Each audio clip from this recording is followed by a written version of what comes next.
Ladies and gentlemen, welcome back to another adventure on the Adventure Squad creation server. I'm Clyde, your adventure guide, and today we're gonna get started doing some work on the base, and we are gonna have ourselves a blast. Oh yeah, let's get to it.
And just like that, we got ourselves a few new caves addition to the base here.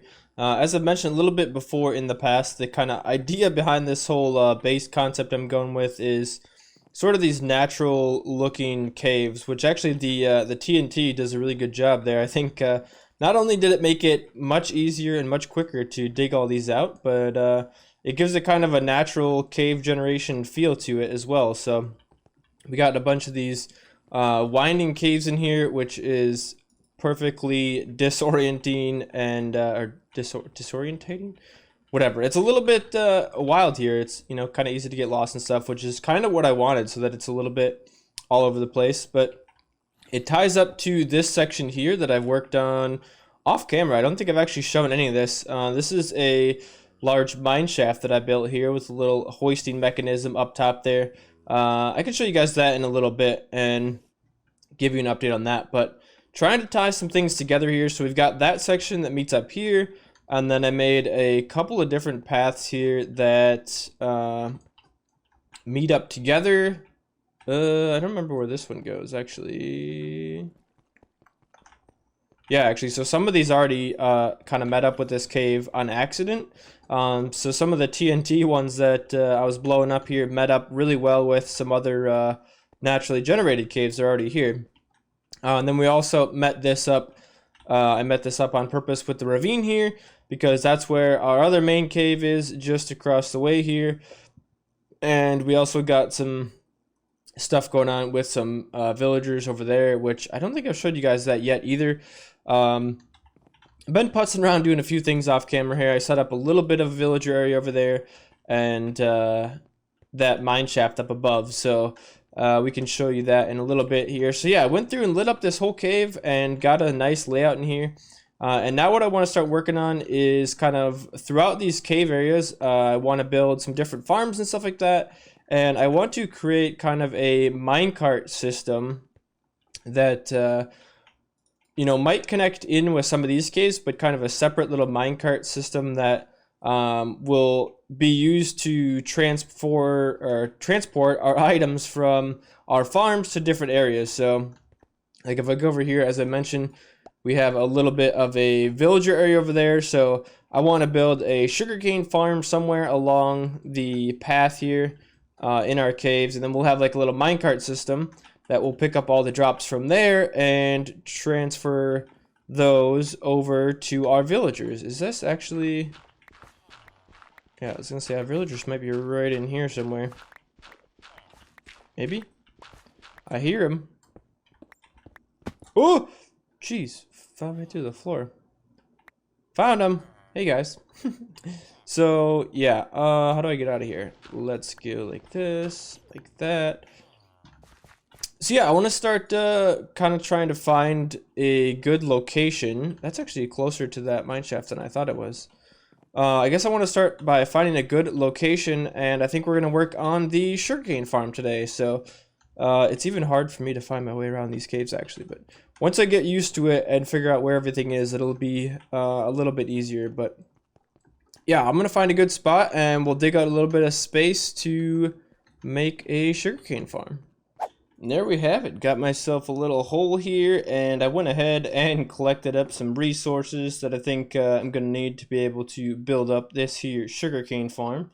I think we're going to have to grab a couple pieces of sugarcane to populate this once we're ready, but going to try to use a little bit of some of these new blocks for the decorations and styling of the farm.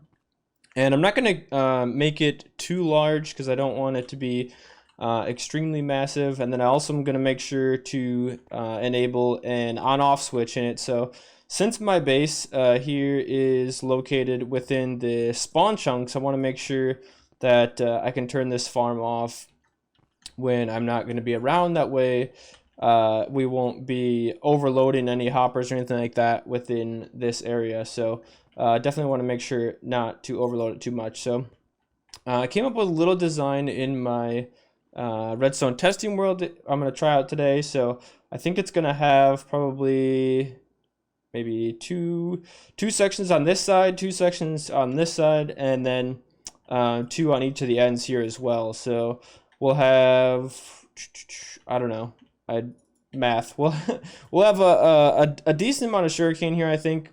And I guess we'll just get started building it, and then I can explain kind of what my plan is and the thought process behind the design I'm going to go with here. So let's get started building, and we'll go from there. So I went ahead and laid out the room here for the sugarcane farm. As you can see off to the side here, we definitely started to run out of room a little bit, so I'm going to have to reshape part of this cave that we were working on earlier, but it should be okay. Luckily, these natural shapes are kind of just randomly picked throughout the area here, so we had to dig out a little bit of extra space in here, but I'll just come through after we're done with the farm here and add a new inside wall to this cave, so it should be just fine. But I got the main layout here. So what I was trying to explain before, we've got each section here, I guess we'll call them, these sections are going to be 6 wide and then 3 layers high. So we'll have a section there, we'll have a section here, and then 1 section on each end. So they'll each have 3 rows, and I decided to go ahead with coarse dirt here to plant my sugarcane on, just because I think it is a little bit nicer, I guess. I don't know, it's kind of a weird mixture. You either get like coarse dirt, grass, sand, or like red sand. I think are like the only things you can plant sugarcane on, and this felt like the best choice to me, so that's what I'm going to go with. And then we're going to use some of the warp blocks for some pushers in the background. That sounded weird. Some of these warp stems for decorations in the front. I think I'm going to do a little combination of wood and concrete in the floor and whatnot. So to give you an idea of what I got going on here, so let's try to explain this. So in the back here, I decided to go with a timer, a hopper clock back here that's actually going to activate each of these pistons, which you'll probably be able to see here shortly. So instead of doing like an observer that detects when the sugarcane grows, we're going to just do a timer like this, and I'll easily be able to shut this timer off if I get like a lever or something, and we'll have like an on-off switch somewhere that's easy to access. So and then each of these layers, other than the bottom layer is going to be a little bit different. So that has the water in front of it, which we should be able to just plant the sugarcane on. We might still do this in the bottom layer anyway, actually, but we're going to go ahead and take advantage of the stair blocks here and waterlog these so that each of the sugarcane here can have a water source right next to it, so we can plant that and it'll grow up. one block high before we're able to harvest it. So as you can see, we got a row of pistons down here in each one. I went with sticky pistons and blocks in front of them because when I was doing a little bit of testing earlier, this seemed to work better for loss. So it actually shoots the items off more consistently than just the pistons themselves. So with just the pistons, sometimes I was having items get stuck right along that edge there, and I didn't want to have that. I wanted to try to keep this as lossless as possible. So we're going to have a glass wall in the front here, and then the sugarcane will go right on these dirt blocks here, and every so often these blocks will come and push the sugarcane into the water stream, and then we're going to have a collection in this corner as well as one in that corner over there. Hey, Chris is here. What's up, Chris? And then same thing on this side. We're just going to push all these into the corner, and then yeah, I got this tower here up above that activates each of the rows. So that clock back there is going to activate every single one of these. As you can see, every row fires off there and gives us a nice harvest for each one of those rows. So we'll go ahead and I'll place some of these in here, and we're getting real close up to the ceiling here as well. So actually these ones I'm going to have to keep off because I still got to fill this section with water. So we're going to have to do that next and get all these filled in, but I got to get some more of this coarse dirt put in up here. So I think what I'm going to do is make a little bit more progress, get at least get this whole section finished, and maybe get another one of these sections built up. And there it is. The farm is completed. Looks like we got a little bit of a straggler there. There's definitely going to be a few pieces of sugarcane. They're going to get caught up on the dirt there, but shouldn't be too bad. From what I've been seeing so far, there's only a couple pieces every now and then. And yeah, this thing is finished and functional now. So we got all of the 4 sections here all put together and working properly. Properly. They're probably working properly. But yeah, I think the design I went with here is pretty cool. I went added a little bit of lime green in here to match the sugarcane, and then brought in some of this cool warped wood, I guess. And I think it's really cool. The only thing we have left to finish up here is the floor, and the ceiling obviously are not quite finished yet. And then I made a very temporary collection area down here. It's a little fun way to get back up. So we got a little bit of a barrel down here. Looks like we got a little over a stack of sugarcane in that side, and then should have about the same on this side as well. So that's doing pretty good. We're definitely getting some sugarcane in there, which is awesome. That's going to be useful to trade with some villagers, so I can get a few different books and things from upstairs in that new little villager area that I was working on. So let's see if we can... Oh, a doink. Yeah. I put these trapdoors here now. It doesn't work as good. Yoink. There we go. Woo! That's a fun way to get back out of there. But yeah, I think the timer on these is working pretty good. It's not going to be like the most efficient thing ever because the sugarcane's not going to be fully grown by the time the pistons go off and push all the sugarcane off. But as you can see, there are quite a few of them that grow, which I think will be plenty good. So if it doesn't end up getting to be that beneficial, I may try and come up with a different way to extend the clock in the back there, make it go a little bit longer, or possibly try to come up with another way to detect the growth so that it goes like row by row. But I had a hard time coming up with a way that would work without bud powering the pistons and getting like an infinite loop with the observers and whatnot. So I think this plan will work pretty decent, and that way this farm can also run pretty much all the time. Because I think we're still probably in the spawn chunks. I know pretty close to spawn yet, so should be able to run this farm quite a bit and be able to collect up a decent amount of sugarcane. So next, yeah, we got this back wall to finish up too, I guess. But yeah, next we got to throw a ceiling up in here and decorate the floor a little bit. Maybe put something on this back wall. I'm not really sure what I'm going to do. This wall is probably going to be a little bit more plain, but I want to try to keep this like natural cave entrance a little bit too. But we might put a little bit of like a facade on the entrance, kind of like how we have over here, how we have like these little supports and stuff. We might put something like that actually around the doorway. I think would be really cool, similar to like what we have here. So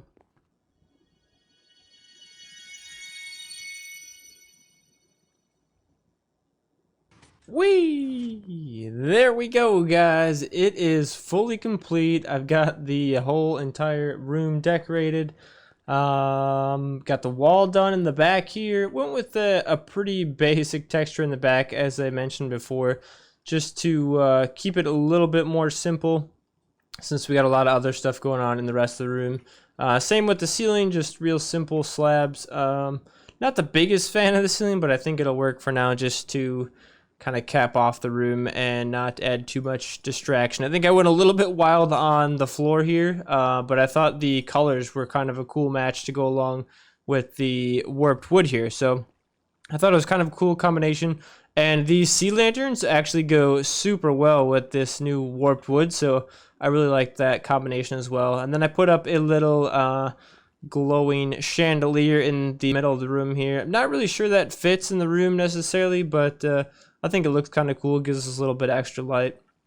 And then I doubled up the entranceway here with a little support beam from the outside, which just looks like a normal cave. And then on the inside, obviously, we got more of the warped wood to hold everything up. So yeah, I think it looks pretty cool. I'm pretty happy with the way this this farm turned out. Obviously, we're going to be getting some sugarcane. We should actually check how much we've gotten in the last little bit here. So yeah, there we go. A nice little stack, and a little over a stack and a half in each one. Probably over, I don't know, about the last hour or so maybe, while I was working on getting everything built up here. So whoopsies. And up we go. Or not. This thing is not quite ideal with the way I place these trapdoors in the way. Hey-ya! There we go. But yeah, that's pretty fun. So I think that's going to wrap it up for this episode today, you guys. I really do appreciate you coming to hang out with me for this one. If you enjoyed it, don't forget to hit the like button and subscribe if you didn't do that yet. And before I leave you guys, one question is, what did you think about this episode today? Let me know in the comments if you prefer this kind of, extra jump cuts and just kind of getting progress done, or if you prefer to do, when I do a little bit more of the detailed talking and rambling and horsing around kind of stuff. So let me know which type of style you prefer with the videos. I'd love to hear you guys' feedback so that I can continue trying to make the videos better for you guys to enjoy more. And yeah, tell your friends about these videos. And if you want to join the server, there's plenty of room. I still got lots of room on the server. 1.16.1 vanilla Minecraft. We're going to be playing here, hanging out for a while. So if you guys are interested in joining, I will put a link to the Discord down below, and you guys could join up with the Discord and become a member of the server.